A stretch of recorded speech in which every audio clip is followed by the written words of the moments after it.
ಸಾಕಂಡ್ರಿ ನೆಗೆಟಿವಿಟಿನ ಬಿಟ್ಬಿಡಿ ಸಾಕು. ಈಗ ನೆಗೆಟಿವ್ ಪವರ್ನೇ ತಗೊಂಡು ಹಿಡ್ಕೊಂಡು ಅದನ್ನ ಪಾಸಿಟಿವ್ ಆಗಿ ಕನ್ವರ್ಟ್ ಮಾಡಿ ನೋಡಿ ಅವಾಗ ಏನಾಗುತ್ತೆ ಅಂತ. ಮಗ ಮಗ ಮಗ ನನಗೆ ಒಂದು ಸೀಕ್ರೆಟ್ ಗೊತ್ತಾಗಿದೆ ಮಗ. ನಿಮ್ಗೆ ಎಲ್ಲ ಪ್ರಾಬ್ಲಮ್ ಸೊಲ್ಯೂಷನ್ ಸಿಕ್ಬಿಡ್ತು ಮಗ. ಮಗ ನೆಗೆಟಿವ್ ಎನರ್ಜಿನ ಓಕೆ ನಿಂಗೆ ಎಕ್ಸಾಂಪಲ್ ಕೊಡ್ತೀನಿ. ಈಗ ಸ್ಕೂಲಲ್ಲಿ ಅಥವಾ ಕಾಲೇಜಲ್ಲಿ ಬುಲ್ಲಿಂಗು ಅಥವಾ ರ್ಯಾಗಿಂಗು ಆಗಿತ್ತು ತಾನೆ? ಹಂಗೇನಿಲ್ಲ ಮಗ, ನನಗೆ ಯಾರು ಏನು ಈ ತರ ಬುಲ್ಲಿಂಗ್ ಎಲ್ಲ ಮಾಡಿಲ್ಲ.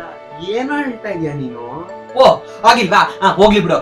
ನಿನ್ಗೆ ಚಿಕ್ಕೋನಿರುವಾಗ ನಿಮ್ಮ ಅಮ್ಮನೋ ಅಪ್ಪನೋ ನೀನ್ ಕೇಳಿದ್ದೆಲ್ಲ ಕೊಡಿಸ್ತಿರ್ಲಿಲ್ಲ ನೋಡು, ನಕ್ಕ ಬಂತ?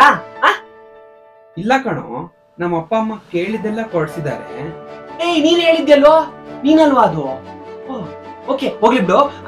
ಆಮೇಲೆ ನಿನ್ಗೆ ಸ್ಕೂಲಲ್ಲಿ ಟೀಚರ್ಸ್ 100% ಇನ್ಸಲ್ಟ್ ಮಾಡಿರ್ತಾರೆ, ನಿನ್ ಏನು ಬರಲ್ಲ, ನೀನು ಉದ್ಧಾರ ಆಗಲ್ಲ ಅಂತ ಅನ್ಬಿಟ್ಟು. ಆಗಿದ್ದ ತಾನೆ ತಾನೆ? ಇಲ್ವೋ, ನಮ್ ಟೀಚರ್ಸ್ ಎಲ್ಲ ತುಂಬಾ ಒಳ್ಳೆಯವರು, ಆತರ ಎಲ್ಲ ಮಾಡ್ತಿರ್ಲಿಲ್ಲ. ಅದು ಆಗಿಲ್ವಾ? ನೆಗೆಟಿವ್ ಎಕ್ಸಾಂಪಲ್ ಯಾವಳೋ ನಿನಗೆ 100% ಕೈ ಕೊಟ್ಟೇ ಇರ್ತಾಳೆ. ಕರೆಕ್ಟಾ? ಕರೆಕ್ಟಾ? ಅಳಕ್ಕೆ ಶುರು ಮಾಡಿದೆಲ್ವೋ? ಈ ನೆಗೆಟಿವ್ ಎನರ್ಜಿ ತಗೊಂಡು ನೀನು